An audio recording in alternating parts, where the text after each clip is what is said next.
You know, I thought tonight I would just keep it a buck, and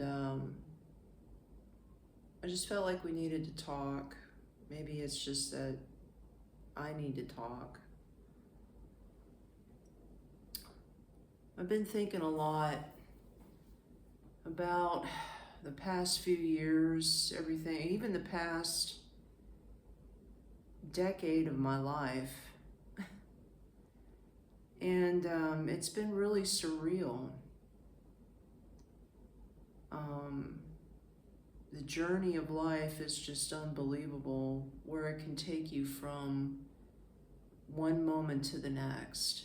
I mean,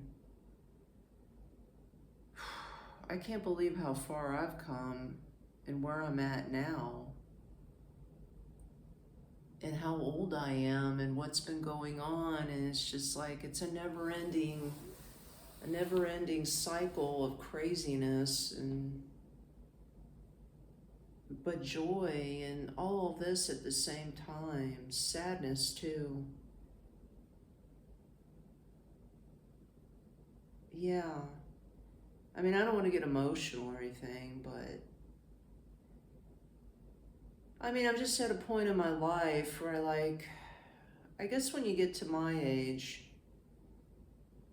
you start to really reflect, because it's like I have more years behind me than I think I have in front of me, right? I would like to think I could live to 100, but I don't know. Time is just of the essence. Like, none of us know when our time is up. But it seems like I've accomplished quite a bit in my life, but yet I haven't. It's a double-edged sword. I'm proud of where I'm at. I mean, when I think about everything I've done, like even being married, raising children was like a whole nother life to me.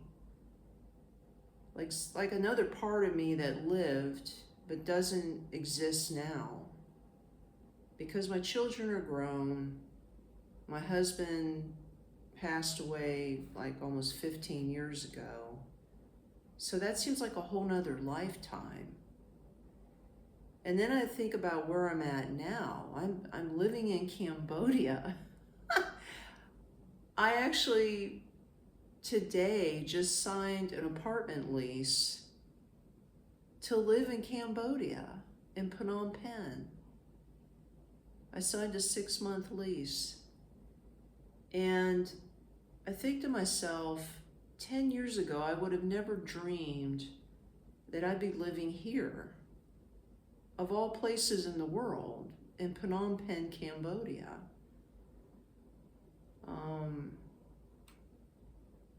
Yeah. And I just think, where did the years go? How fast has it gone? And yeah, I mean, some people talk from their cars. I'm talking from my bed. You know why? Because I don't own a car. I gave up everything years ago. I gave up my apartment back in the States. I gave up my car. I gave up all my possessions. I gave up my job that I had for 24 years. And I split. I split at 53 and hit the road to travel. Became a YouTuber, a travel YouTuber, with hopes that I would actually be monetized by now. And that hasn't happened yet. Close but no cigar. But really, the YouTube channel didn't start out as, oh, I'm gonna count on it to be monetized. I mean, it started out really as to capture memories of my travels for myself, for my future self, so I can replay the memories, but also to share it with my children so when I'm dead and gone, they have memories of their mother and what she did on the road and what my thoughts are and how I felt and what I'm feeling right now.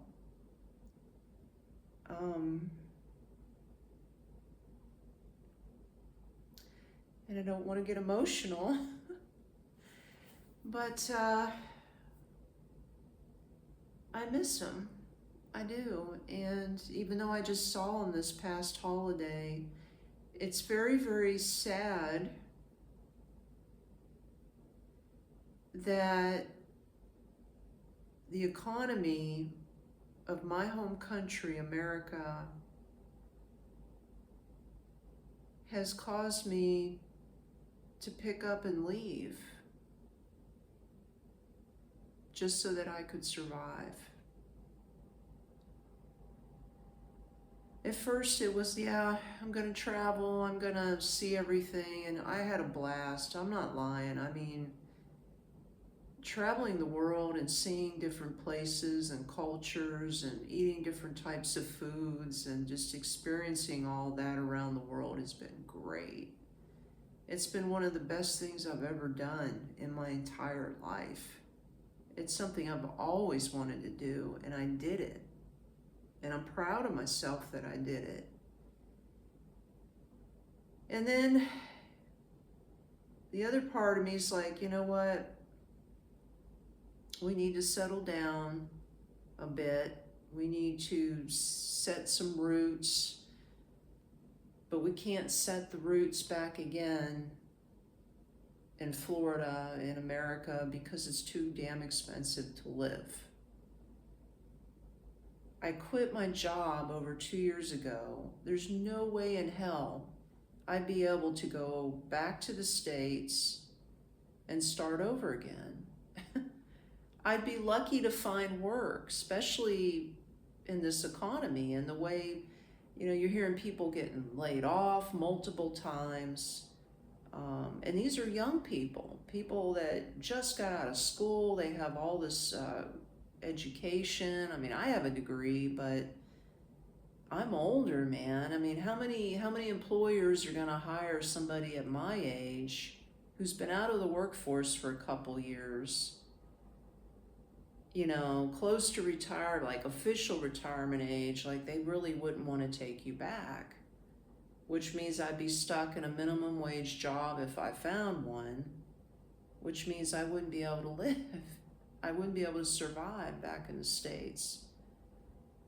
And I know this. I know it to be true, and that's why I left. And I left for Cambodia so that I could start a second career teaching. I was hoping to get this channel monetized, but it ain't happening yet. Who knows? But again, like I said, it's really just about memories. That's all it is. I don't even know if anybody's going to watch this video, but if you do, that's great. I just figured I'd talk. But I've been feeling it, man. I've been feeling it. I mean, I miss my children. I know they're grown. My daughter's been going through it a lot. In fact, she lost her job 4 months ago. She lost her job. And right before I came back to the States in November. And luckily,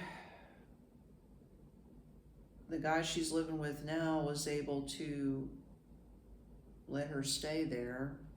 They actually split up months before I came back, but they decided to stay together and live because neither one of them could afford to break the lease and move out, because it cost them like thousands of dollars to break the lease, plus thousands more to move into a new apartment.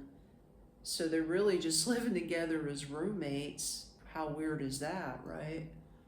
And then I come into the picture and I'm like sleeping on the couch for a couple months. But it was good to see my daughter. But the good news is she did finally find a job, and a good one. So she's slowly getting back on her feet. But man, she went through some hell. She didn't have work for 4 months. I literally was supporting her and me for the past 4 months. And I know she's going to pay me back. She's always been good about that. But it did put a little hurt on my finances, and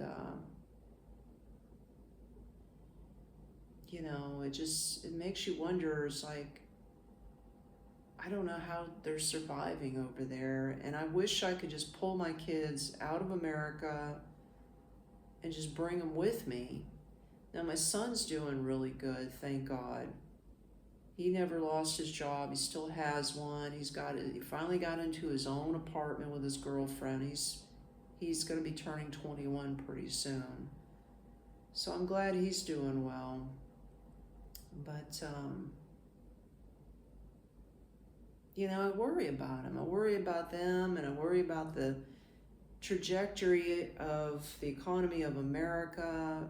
I think about, am I ever going to be able to go back home? Sorry, but I mean, America is my home. How did it get so bad? How did our economy get so fucking bad that I actually had to pull up roots and leave my home country and my children behind just so that I can survive? Because I know, damn well with my pension from my other job that I could not live back in America. I'd be destitute. I'd be poor. I wouldn't be able to afford to go out and buy another car and pay $700 car payment a month, or get even a studio apartment that probably costs about $2,000 a month right now in Orlando on a minimum wage job. It's not going to happen. But yet I can live here in Phnom Penh, Cambodia for a fraction of that cost, and I don't even need a car. I mean, let me just tell you this. I just got into a fully furnished 1-bedroom apartment with 2 baths, a wraparound porch, brand new apartment. This lady just built it 6 months ago and says I am the first tenant. I get the whole 2nd floor of this building. That's the apartment, is the whole 2nd floor to myself, and it only cost me $350 a month, okay? And you pay a first month rent plus a deposit to move in. $700 and you get the keys. And of course, you got to pay your power. The Wi-Fi and the internet comes with the place, but you pay your power. You pay your water, gas for the stove, and then of course, your cell phone. But I mean, all of it, and I've added it up: rent, utilities, and even food, and tuk-tuk transportation, because they have tuk-tuks out here that are like Grab. It's on the Grab app like an Uber. It's on call, you get them, you go everywhere. Super cheap. All in would cost me no more than $700 a month to live out here. That's unheard of back in the States. Nobody, if you're living on $700 a month in the States right now, I want to know where you're at. I want to know how you're doing it. Unless you're living in your own car, Like, are you living in a fully furnished apartment with your utilities and your food for $700 a month? Probably not, right? But that's what I'm saying. I wish I could take what I have here in Cambodia and transplant it back home in Florida so that I could be back with my children and be able to afford to stay there. But I can't. And that's what's really conflicting. I mean, I gotta do what I gotta do to survive, you know? And I can always go back to the United States and visit them once a year, every other year. And that's great. Oh, I just wish that they had the money to come out and see me, but I know they can't. And I don't have that kind of money right now to just say, hey, here's $1,000 or $1,600. It cost me $800 to fly one way. So it would cost them like $1,600 round trip to come all the way out here to Cambodia to visit me and then fly back. Not to mention all the other food expenses and whatever else. They don't have that kind of money. Shit, nobody has that kind of money anymore, you know? And I get it.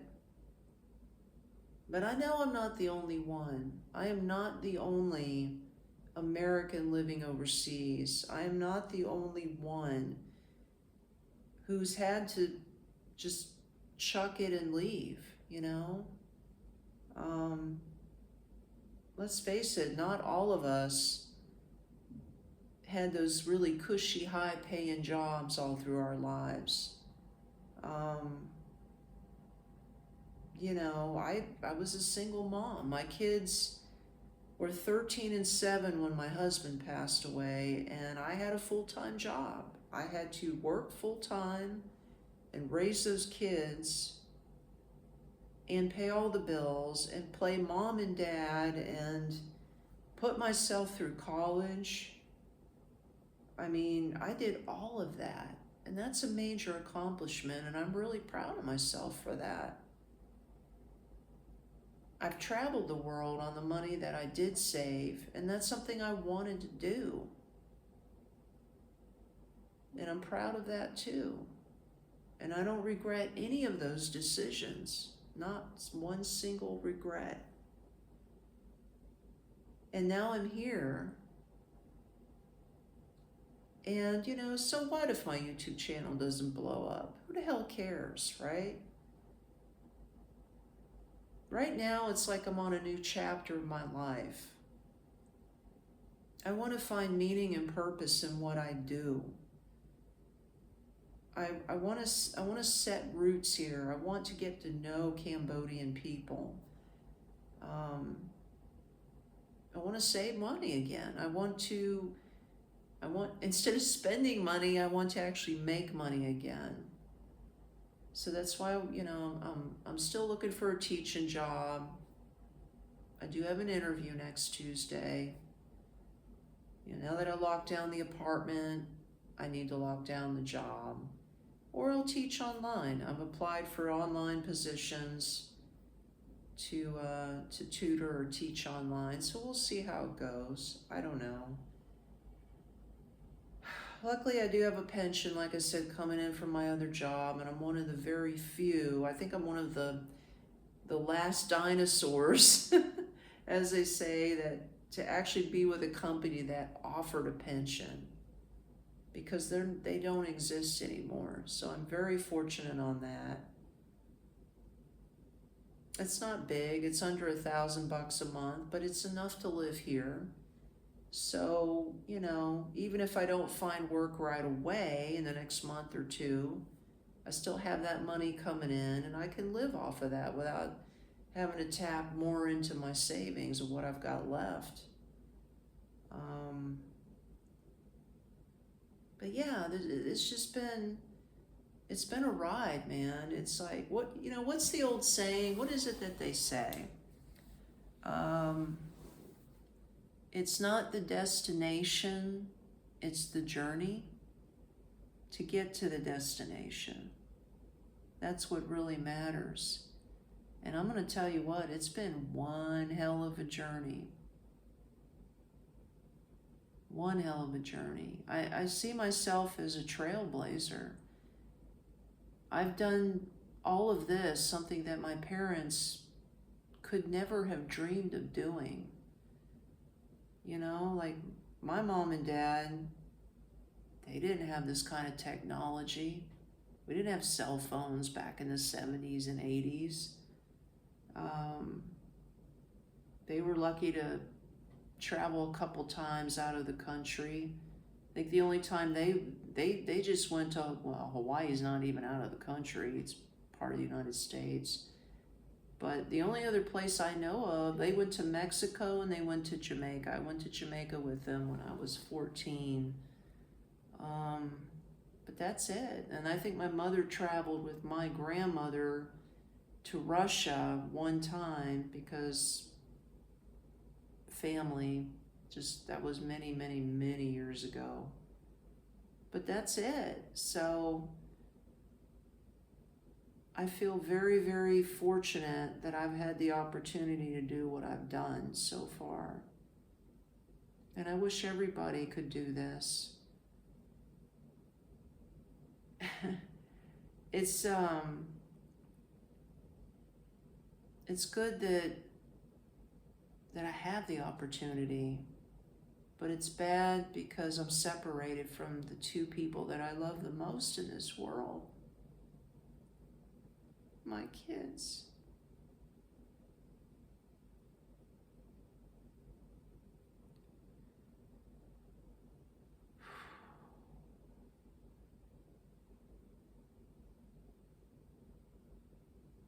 Yeah.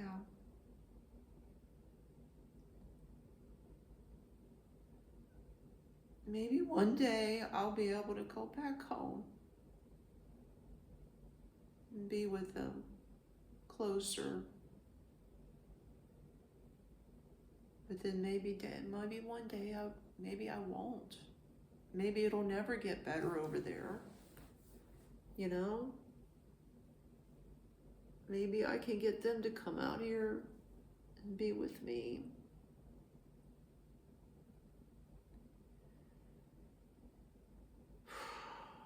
Anyway, sorry, I don't mean to bring people down. I just needed to talk. Thanks for watching and listening.